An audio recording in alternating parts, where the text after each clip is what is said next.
Everyone, আশা করি সবাই খুব ভালো আছেন। আজকে আমি আপনাদের জন্য নিয়ে এসেছি জিভে জল আনা একটা সম্পূর্ণ নিরামিষ রেসিপি, পটলের মুগ ডাল। সাধারণ পটল আর মুগ ডাল দিয়ে যে এত অসাধারণ একটি পদ তৈরি করা যায় তা না খেলে বিশ্বাস করবেন না। ভাত হোক বা রুটি, পরোটা সব কিছুর সাথেই এটা জাস্ট জমে যাবে। তাই স্কিপ না করে পুরো ভিডিওটা দেখার অনুরোধ রইল।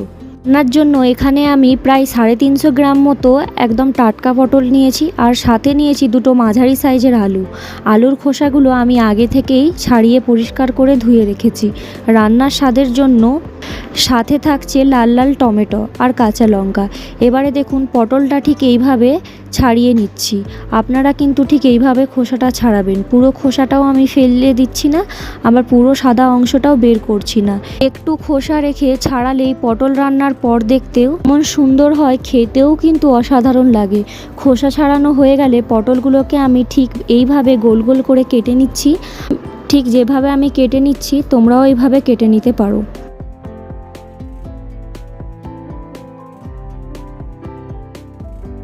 পটল তো কাটা হয়ে গেল, এবারে টমেটো ছোট ছোট করে পিস পিস করে কেটে নিচ্ছি। রান্নায় টমেটো দিলে কালারটাও যেমন সুন্দর আসে, স্বাদটাও কিন্তু অনেকটা বেড়ে যায়।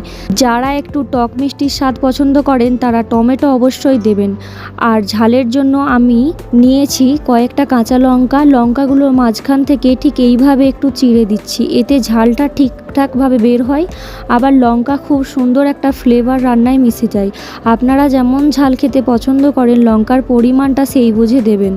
তো দেখুন বন্ধুরা, আমার পটল, আলু, টমেটো আর লঙ্কা সব কিছু একদম সুন্দরভাবে কাটা হয়ে গেছে। এবারে আমি চলে যাব রান্নার প্রস্তুতিতে।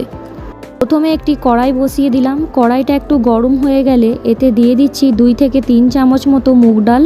কোনো তেল ছাড়াই শুকনো কড়াইতে ডালটাকে আমরা হালকা করে নেড়ে চেড়ে ভেজে নেব। যখন দেখবেন কাঁচা আর গন্ধ একটু চলে গেছে, সুন্দর একটা গন্ধ বেরোচ্ছে, তখন ডালটাকে নামিয়ে 2 থেকে 3 বার মতো পরিষ্কার জল দিয়ে ধুয়ে রেখে দিতে হবে। ডালটা তো ধুয়ে একপাশে রেখে দিলাম। এবারে ওই একই কড়াতে দিয়ে দিচ্ছি পরিমাণ মতো সর্ষের তেল। তেলটা বেশ গরম হয়ে গেলে আগে থেকে কেটে রাখা আলু আর পটল দিয়ে দিচ্ছি, আর উপর থেকে দিলাম সামান্য নুন আর 1 চিমটি হলুদ। এবারে এটাকে বেশ কিছুক্ষণ ধরে নাড়াচাড়া করতে হবে। দেখুন আলু আর পটলগুলো আমি বেশ সময় নিয়ে একদম লাল লাল করে ভেজে নিচ্ছি। পটলটা যত ভালো ভাজা হবে রান্নাটাও গ্রেভি কিন্তু সুস্বাদু হবে। দেখুন আমার আলু আর পটলটা একদম পারফেক্ট ভাজা হয়ে গেছে। এবারে এগুলোকে একটি পাত্রে তুলে নিচ্ছি। ওই একই কড়াইতে কিছুটা পরিমাণে তেল অ্যাড করলাম। এবারে দেবো রান্নার আসল সুগন্ধি।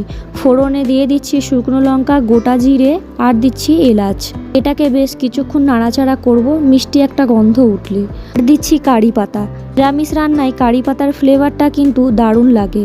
এরপরে দিয়ে দিচ্ছি কেটে রাখা টমেটো আর কাঁচা লঙ্কা। টমেটোটা তেলের উপরে দিয়ে বেশ কিছুক্ষণ মতো নাড়াচাড়া করতে থাকবো। এটা হালকা নরম বা গলা গলা হতে থাক। এবারে আমরা এই রান্নার জন্য স্পেশাল মশলা বানিয়ে নেব। একটা বাটি নিয়েছি স্বাদ মতো নুন, লঙ্কা গুঁড়ো, হলুদ গুঁড়ো, জিরে গুঁড়ো, ধনে গুঁড়ো আর সামান্য জল দিয়ে এটাকে ভালো করে স্মুথ একটা পেস্ট বানিয়ে নিলাম।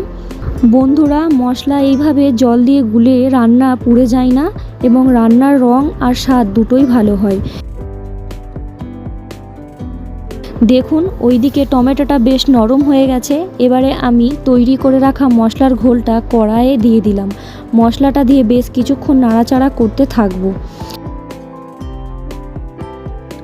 মশলাটা খুব সুন্দর কষানো হয়ে গেছে। তখন আমি এর মধ্যে দিয়ে দিচ্ছি আগে থেকে ভেজে রাখা পটল আর আলু।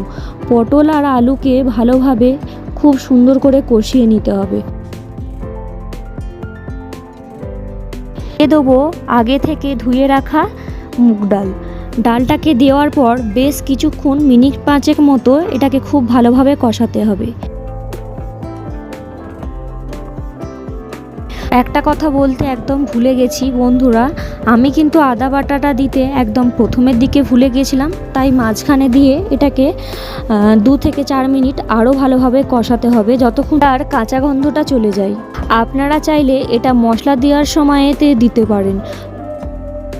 সব কিছু খুব সুন্দর করে কষানো হয়ে গেছে। এবারে দিয়ে দিলাম পরিমাণ মতো জল। এটাকে খুব সুন্দরভাবে সেদ্ধ হতে দিই। দেখুন খুব সুন্দর একটু সেদ্ধ হয়ে গেছে। এবারে আমি উপর থেকে দিয়ে দিলাম মতো চিনি, যেটা স্বাদ এবং ব্যালেন্স করতে খুব সুন্দর লাগে। আর দিয়ে দিচ্ছি সামান্য ঘি আর একটু গরম মশলা গুঁড়ো। আমাদের জিভে জল আনা পটল রেসিপি রেডি। দেখুন রঙটা কত সুন্দর এসেছে আর গন্ধটা পুরো ঘরে ভরে গেছে।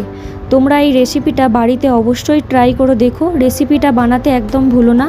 রেসিপিটা কেমন লাগলো অবশ্যই কমেন্টে জানিও। ভালো লাগলে লাইক, কমেন্ট, শেয়ার, সাবস্ক্রাইব করতে ভুলো না। টাটা।